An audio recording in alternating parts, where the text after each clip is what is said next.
Hi ಎಲ್ರಿಗೂ ನಮಸ್ಕಾರ. ಇದು ನೆನ್ನೆ ಫ್ರೈಡೇ ಮಾರ್ನಿಂಗ್ ಬ್ಲಾಗ್ನ ನಿಮ್ಮ ಜೊತೆಗೆ ಶೇರ್ ಮಾಡ್ಕೊಳ್ತಾ ಇದ್ದೀನಿ. ಬೆಳಿಗ್ಗೆ ತಿಂಡಿಗೆ ಅಕ್ಕಿ ಶಾವಿಗೆ ಮಾಡ್ತಾಯಿದ್ದೀನಿ. ಒಬ್ಬೊಬ್ಬರು ಒಂದೊಂದು ಥರ ಶಾವಿಗೆ ಕೇಳ್ತಾರೆ. ಸೊ ಐಶುಗೆ ಸ್ವಲ್ಪ ಅಗಲವಾಗಿ ಶಾವಿಗೆ ಮಾಡಿದೆ. ಚಿನ್ನಿಗೆ ಇಡ್ಲಿ ಪ್ಲೇಟ್ ಮೇಲೆ ತುಂಬಾ ಸಣ್ಣದಾಗಿ ಶಾವಿಗೆ ಮಾಡ್ತಾಯಿದ್ದೀನಿ. ತುಂಬಾ ರುಚಿಯಾಗಿರುತ್ತೆ ಅಕ್ಕಿ ಶಾವಿಗೆ, ತುಂಬ ಈಸಿಯಾಗಿ ಮಾಡ್ಕೋಬೋದು. ನಾನಿಲ್ಲಿ ಮಾಡಿರೋ ವಿಧಾನನ ಶೇರ್ ಮಾಡ್ಕೊಳ್ತಾ ಇಲ್ಲ. ಅಕ್ಕಿ ಹಿಟ್ಟನ್ನು ಚೆನ್ನಾಗಿ ಬೇಯಿಸ್ಕೊಂಡು ನಾನಿಲ್ಲಿ ಚಕ್ಲಿ ಹೋಳು ಒಳಗಡೆ ಹಾಕ್ಕೊಂಡು ಶಾವಿಗೆ ಹಾಕ್ತಾಯಿದ್ದೀನಿ. ತುಂಬಾ ರುಚಿಯಾಗಿರುತ್ತೆ. ರೆಗ್ಯುಲರಾಗಿ ಮಾಡ್ತಾಯಿದ್ದೀನಿ. ಇದ್ರ ಜೊತೆಗೆ ನೀರು ಚಟ್ನಿ ಮಾಡ್ತಾಯಿದ್ದೀನಿ. ಸೂಪರ್ ಕಾಂಬಿನೇಷನ್ ಅಂತ ಹೇಳ್ಬೋದು. ಬೆಳಿಗ್ಗೆ ತಿಂಡಿಗೆ ತುಂಬಾ ಚೆನ್ನಾಗಿರುತ್ತೆ. ಸೊ ಈಗ ಅಕ್ಕಿ ಶಾವಿಗೆ ತುಂಬ ಈಸಿಯಾಗಿ ಆಗುವಂಥ ಬ್ರೇಕ್ಫಾಸ್ಟ್ ಅಂತ ಹೇಳ್ಬೋದು. ಬೇಗನೆ ಆಗೋಗುತ್ತೆ, ತುಂಬ ಸುಲಭ ಕೂಡ. ಈಗ ಇದನ್ನು ಬೇಯೋದಕ್ಕೆ ಇಡ್ತಾಯಿದ್ದೀನಿ. ಇಡ್ಲಿ ಪೇಟಿಗೆ ಸ್ವಲ್ಪ ಎಣ್ಣೆ ಸವರ್ಕೊಂಡು ನಾನು ಒತ್ತು ಶಾವಿಗೆನ ಹಾಕ್ಕೊಂಡಿದ್ದೀನಿ. ತುಂಬ ಸುಲಭವಾಗಿ ಆಗೋಗುತ್ತೆ ನೋಡಿ. ಹಾಗೆ ಸ್ವಲ್ಪ ಕೂಡ ಇಡ್ಲಿ ಪ್ಲೇಟಲ್ಲಿ ಅಂಟಲ್ಲ, ತುಂಬ ಈಸಿಯಾಗಿ ಬಂದುಬಿಡುತ್ತೆ. ಸೊ ಇವತ್ತು ಬೆಳಿಗ್ಗೆ ತಿಂಡಿಗೆ ಮಕ್ಕಳಿಬ್ರಿಗೂ ಕೂಡ ಅಕ್ಕಿ ಶಾವಿಗೆ ಕೊಡ್ತಾಯಿದ್ದೀನಿ. ಈಗ ಅಕ್ಕಿ ಶಾವಿಗೆ ಆಗಿದೆ ನೋಡಿ, ಎಷ್ಟು ಚೆನ್ನಾಗಿ ಅಕ್ಕಿ ಶಾವಿಗೆ ಬರ್ತಿದೆ ನೋಡಿ. ಸ್ವಲ್ಪ ಕೂಡ ಅಂಟ್ತಾ ಇಲ್ಲ, ತುಂಬ ಸುಲಭ. ಮತ್ತು ನೆಕ್ಸ್ಟ್ ವಿಡಿಯೋದಲ್ಲಿ ನಾನು ಅಕ್ಕಿ ಶಾವಿಗೆ ಮಾಡೋದ್ರ ರೆಸಿಪಿನ ನಿಮ್ಮ ಜೊತೆಗೆ ಶೇರ್ ಮಾಡ್ಕೊಳ್ತೀನಿ. ಈಗ ಒಬ್ಳಿಗೆ ತಿಂಡಿ ಕೊಟ್ಟೆ ನೀರು ಚಟ್ನಿ ಜೊತೆಗೆ. ಈಗ ಚಿನ್ನಿಗೆ, ಸೊ ಇವಳಿಗೂ ಕೂಡ ತಿಂಡಿ ಹಾಕ್ಕೊಡ್ತಾ ಇದ್ದೀನಿ. ಸೊ ಎಕ್ಸಾಮ್ ಎಲ್ಲ ಮುಗೀತು ಈಗ ನೆನ್ನೆ. ಇನ್ಮೇಲಿಂದ ಚಿನ್ನಿ ಇನ್ನು ರೆಗ್ಯುಲರಾಗಿ 2 ಮಂತ್ಸ್ ಇನ್ನು ಮನೆಯಲ್ಲೇ ಇರ್ತಾಳೆ. ಐಶುಗೆ ಮಿಡ್ ಟರ್ಮ್ ಅಷ್ಟೇ ಆಗಿದೆ, ಇನ್ನು ಫೈನಲ್ ಎಕ್ಸಾಮ್ ಆಗಿಲ್ಲ. ಸೊ ತುಂಬಾ ಚೆನ್ನಾಗಿ ಬಂದಿದೆ ತಿಂಡಿ ಎಲ್ಲ ಆಯಿತು. ನಾನು ಗಂಜಿ ಕುಡಿದೆ. ನಾನು ತಿಂಡಿ ಮಾಡೋದು ತುಂಬಾ ಕಡಿಮೆ. ಗಂಜಿ ಕುಡ್ಕೊಂಡು ಬಂದು ಸ್ವಲ್ಪ ಕಿಚನಲ್ಲಿರೋವಂಥ ಗ್ರೋಸರಿ ಬಾಟಲ್ಸ್ ಎಲ್ಲ ತುಂಬಾ ಜಿಡ್ಡಿಡ್ದೋಗಿದೆ. ನಮ್ಮನೆ ಅಡುಗೆ ಮನೆ ಓಪನ್ ಕಿಚನ್ ಆಗಿರೋದ್ರಿಂದ ತುಂಬ ಜಿಡ್ಡಿಡಿಯುತ್ತೆ. ನಾನು ಪ್ರತಿ ತಿಂಗಳು ಗ್ರೋಸರಿನ ರೀಫಿಲ್ ಮಾಡೋವಾಗ ಈ ಬಾಟಲ್ಸ್ನೆಲ್ಲ ಕ್ಲೀನ್ ಮಾಡ್ಕೊಳ್ತೀನಿ. ಸರಿ, ಹಾಗೆ ಇವತ್ತು ಕ್ಲೀನ್ ಮಾಡ್ಕೊಳ್ಳೋಣ ಅಂಥೇಳಿ ಮೊದಲಿಗೆ ಸ್ವಲ್ಪ ಬಿಸಿ ನೀರನ್ನ ಬಾಟ್ಲುಗಳ ಮೇಲೆ ಹಾಕ್ತಾಯಿದ್ದೀನಿ.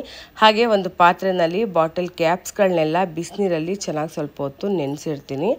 ಸೊ ತುಂಬ ಸುಲಭ. ಬಿಸಿನೀರು ಹಾಕ್ಬಿಟ್ಟು ಕ್ಲೀನ್ ಮಾಡ್ಕೊಳ್ಳೋದ್ರಿಂದ ಬೇಗನೆ ಕ್ಲೀನಾಗಿ ಹೋಗುತ್ತೆ, ತುಂಬ ಚೆನ್ನಾಗಿ ಕ್ಲೀನಾಗಿ. ಈಗ ಒಂದೊಂದೇ ಬಾಟಲ್ನ ಕ್ಲೀನ್ ಮಾಡ್ಕೊಂಡು ತೊಳ್ಕೊಂಡು ತೆಗೆದಿಡ್ತಾ ಇದ್ದೀನಿ. ಈ ಬಾಟಲ್ನ ಕ್ಲೀನ್ ಮಾಡ್ಕೊಂಡು ತೆಗೆದಿಡೋದು ತುಂಬಾ ಕಷ್ಟ. ತುಂಬ ಹುಷಾರಾಗಿ ಕ್ಲೀನ್ ಮಾಡಬೇಕು. ಸ್ವಲ್ಪ ಏನಾದರೂ ಆ ಕಡೆ ಈ ಕಡೆ ಆಯಿತು ಅಂದರೂ ಕೂಡ ಬಿರುಕು ಬಿಟ್ಕೊಬಿಡುತ್ತೆ.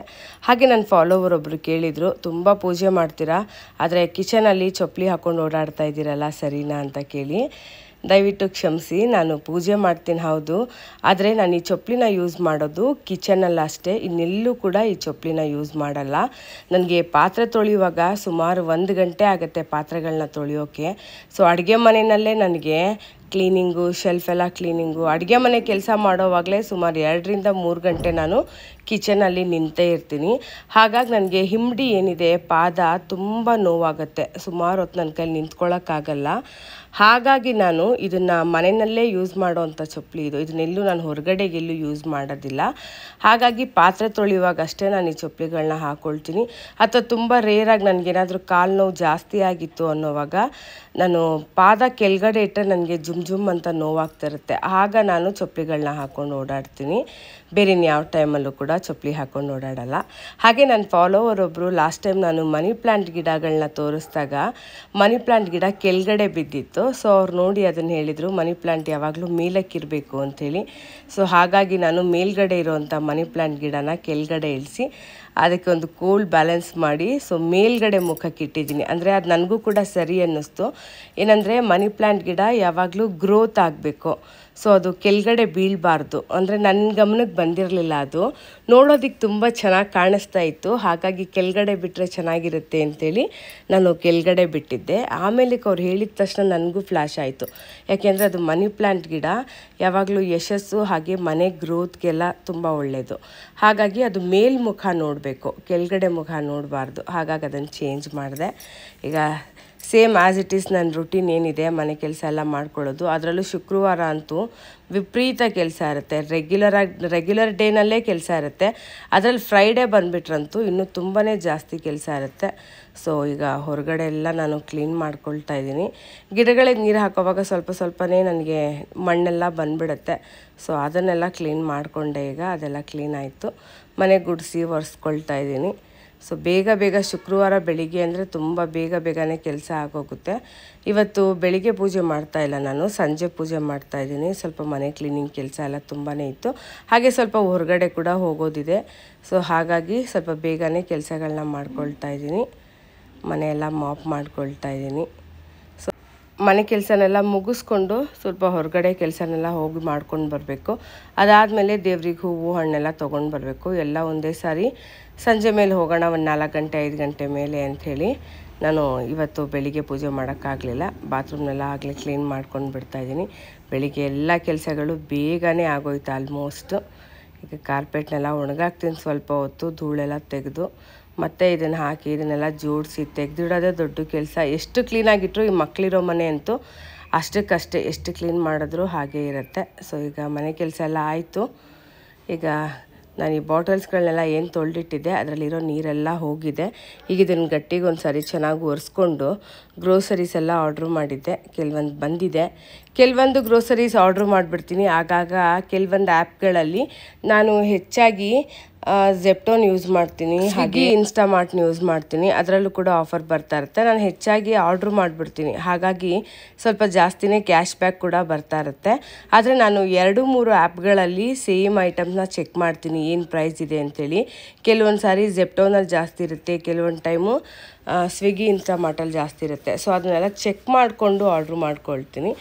ಹಾಗಾಗಿ ಗ್ರೋಸರೀಸ್ನೆಲ್ಲ ನಾನು ಆಲ್ಮೋಸ್ಟ್ ಆನ್ಲೈನಲ್ಲೂ ತೊಗೊಳ್ತೀನಿ, ಆಫ್ಲೈನಲ್ಲೂ ತೊಗೊಳ್ತೀನಿ. ಈಗ ಎಲ್ಲ ಬಾಟ್ಲುಗಳಿಗೂ ಕೂಡ ಗ್ರೋಸರಿ ಫಿಲ್ ಮಾಡಿದಾಯಿತು ನೋಡಿ. ಈಗ ಇಷ್ಟು ಚೆನ್ನಾಗಿ ಕಾಣಿಸ್ತಾ ಇದೆ, ಇನ್ನೊಂದು 10-15 ಡೇಸ್ಗೆ ಪೂರ್ತಿ ಜಿಡ್ಡಾಗ್ಬಿಡುತ್ತೆ. ಸೊ ಆಗಾಗ ಒರೆಸ್ಕೊಂಡು ಕ್ಲೀನ್ ಮಾಡ್ತಾಯಿದ್ರೆ ನೋಡೋದಕ್ಕೆ ತುಂಬ ಚೆನ್ನಾಗಿ ಕಾಣಿಸುತ್ತೆ. ಈಗ ಸ್ವಲ್ಪ ಅಡುಗೆ ಮನೆಯಲ್ಲಿ ಇಲ್ಲಿಂದ ಅಲ್ಲಿಗೆ ಅಲ್ಲಿಂದ ಇಲ್ಲಿಗೆ ಮಾಡ್ತಾನೆ ಇರ್ತೀನಿ. ಸೊ ಇವತ್ತು ಒಂದು ಹೊಸ ಪ್ರಾಡಕ್ಟ್ನ ತರಿಸಿದ್ದೀನಿ. ಏನು ತರಿಸಿದ್ದೀನಿ ಬನ್ನಿ ನೋಡೋಣ. ನಾವು ಹೆಣ್ಮಕ್ಳಿಗಂತೂ ನಮ್ಮನ್ನು ನಾವು ಎಷ್ಟು ಸಿಂಗರಿಸ್ಕೋತೀವೋ ಇಲ್ವೋ ಗೊತ್ತಿಲ್ಲ, ಆದರೆ ನಮ್ಮ ಅಡುಗೆ ಮನೆಯಂತೂ ಯಾವಾಗಲೂ ಸಿಂಗರಿಸ್ಕೊಳ್ತಾನೆ ಇರ್ತೀವಿ. ನನಗೆ ನನ್ನ ಅಡುಗೆ ಮನೆ ಅಂದರೆ ತುಂಬ ಇಷ್ಟ. ಯಾವಾಗಲೂ ಸ್ವಲ್ಪ ಚೆನ್ನಾಗಿ ಡಿಫ್ರೆಂಟಾಗಿ ಏನಾದರೂ ಮಾಡೋಣ, ಏನಾದರೂ ತೊಗೊಂಡು ಬರೋಣ ಅಂತೇಳಿ ಅನ್ನಿಸ್ತಾ ಇರುತ್ತೆ. ಈಗ ನೀವು ನೋಡ್ತಾ ಇರೋದು ಕಳಶ ಡೆಕೋರ್ ಅನ್ನೋ ಇನ್ಸ್ಟಾಗ್ರಾಮ್ ಪೇಜ್ ಕಡೆಯಿಂದ ಈ ಬ್ರಾಸ್ ಸ್ಟೋರೇಜ್ ಬಾಕ್ಸ್ ತರಿಸ್ಕೊಂಡಿದ್ದೀನಿ. ಕ್ವಾಲಿಟಿ ಎಲ್ಲ ಅಂತೂ ತುಂಬಾ ಚೆನ್ನಾಗಿದೆ, ಸೂಪರಾಗಿದೆ ನೋಡಿ, ಎಷ್ಟು ಚೆನ್ನಾಗಿ ಕಾಣಿಸ್ತಾ ಇದೆ. ವೆಯ್ಟ್ ಕೂಡ ಅಷ್ಟೇ ಇದೆ. ಇವ್ರ ಹತ್ರ ಬ್ರಾಸ್ ಕ್ವಾಲಿಟಿ ಎಲ್ಲ ತುಂಬ ಚೆನ್ನಾಗಿರುತ್ತೆ, ಹಾಗೆ ರೀಸನಬಲ್ ಪ್ರೈಸಲ್ಲೂ ಕೂಡ ಇರುತ್ತೆ. ಇದರಲ್ಲಿ ನಾನೀಗ ಒಂದರಲ್ಲಿ ಬೆಲ್ಲ, ಇನ್ನೊಂದರಲ್ಲಿ ಕಾಫಿ ಪೌಡ್ರು, ಇನ್ನೊಂದರಲ್ಲಿ ಟೀ ಪೌಡ್ರು ಹಾಕ್ಕೊಳ್ಳೋಣ ಅಂಥೇಳಿ ಈ ಥರ ತರಿಸ್ಕೊಂಡಿದ್ದೀನಿ. ತುಂಬ ಚೆನ್ನಾಗಿದೆ ಫಿನಿಶಿಂಗ್ ಎಲ್ಲ, ಲುಕ್ ವೈಸ್ ಅಂತೂ ತುಂಬಾ ಚೆನ್ನಾಗಿದೆ, ನನಗೆ ತುಂಬಾ ಇಷ್ಟ ಆಯಿತು. ಈಗ ಇದನ್ನೆಲ್ಲ ಒಂದು ಸಾರಿ ಚೆನ್ನಾಗಿ ಕ್ಲೀನ್ ಮಾಡಿಕೊಂಡು ಒರೆಸ್ಕೊಳ್ತಾ ಇದ್ದೀನಿ. ಸೊ ಇದೆಲ್ಲ ಈಗ ಕ್ಲೀನ್ ಮಾಡ್ಕೊಂಡಿದ್ದಾಯ್ತಾ ಬಂತು. ಇದನ್ನೆಲ್ಲ ಸ್ವಲ್ಪ ಒಣಗಿದ ಮೇಲೆ ಇದಕ್ಕೆ ನಾನು ಬೆಲ್ಲನ ಯೂಸ್ ಮಾಡ್ತೀನಿ, ಸಕ್ಕರೆ ಯೂಸ್ ಮಾಡೋದು ತುಂಬಾ ಕಡಿಮೆ. ಬೆಲ್ಲ ಆರ್ಗ್ಯಾನಿಕ್ ಬೆಲ್ಲ ತುಂಬ ಒಳ್ಳೆಯದು, ಇದರಲ್ಲಿ ಯಾವುದೇ ರೀತಿ ಕೆಮಿಕಲ್ ಇರಲ್ಲ. ಮತ್ತು ಬೆಲ್ಲನೂ ಕೂಡ ನಾನು ಯೂಸ್ ಮಾಡೋದು ತುಂಬ ಕಡಿಮೆ, ಒಂದು ಅರ್ಧ ಟೀ ಸ್ಪೂನ್ ಯೂಸ್ ಮಾಡ್ತೀನಿ ಅಷ್ಟೇ ಕಾಫಿಗೆಲ್ಲ. ಮೊದಲೆಲ್ಲ ನಾನು 1 ಟೀ ಸ್ಪೂನಷ್ಟು ಯೂಸ್ ಮಾಡ್ತಾಯಿದ್ದೆ, ಈಗ ಸ್ವಲ್ಪ ಶುಗರ್ ಹಾಗೆ ಬೆಲ್ಲ ಎಲ್ಲನೂ ಕೂಡ ಕಡಿಮೆ ಮಾಡಿಬಿಟ್ಟಿದ್ದೀನಿ. ಈಗ ಒಂದು ಬಾಕ್ಸ್ಗೆ ನಾನು ಬೆಲ್ಲದ ಪೌಡ್ರ್ ಹಾಕಿದ್ದೀನಿ ನೋಡಿ, ಎಷ್ಟು ಚೆನ್ನಾಗಿ ಕಾಣಿಸ್ತಾ ಇದೆ ನೋಡೋದಕ್ಕೆ, ತುಂಬ ಖುಷಿ ಅನಿಸುತ್ತೆ. ಬ್ರಾಸ್ ಐಟಮು 1 ಟೈಮ್ ಇನ್ವೆಸ್ಟ್ಮೆಂಟ್ ಅಂತ ಹೇಳ್ಬೋದು, ಲೈಫ್ ಲಾಂಗ್ ಇರುತ್ತೆ, ತುಂಬ ಈಸಿಯಾಗಿ ಕ್ಲೀನ್ ಕೂಡ ಮಾಡ್ಕೊಬಿಡ್ಬೋದು. ಒಂದು ಸ್ವಲ್ಪ ನಿಂಬೆಹಣ್ಣು ಅಥವಾ ಹುಣಸೆ ಹಣ್ಣಲ್ಲೂ ಕೂಡ ಕ್ಲೀನ್ ಆಗಿಬಿಡುತ್ತೆ, ತುಂಬ ಚೆನ್ನಾಗಿ ಅದ್ರ ಮೇಲಿರೋ ಕಲೆ ಮತ್ತೆ ಹೊಸದಾಗಿ ಕಾಣಿಸುತ್ತೆ.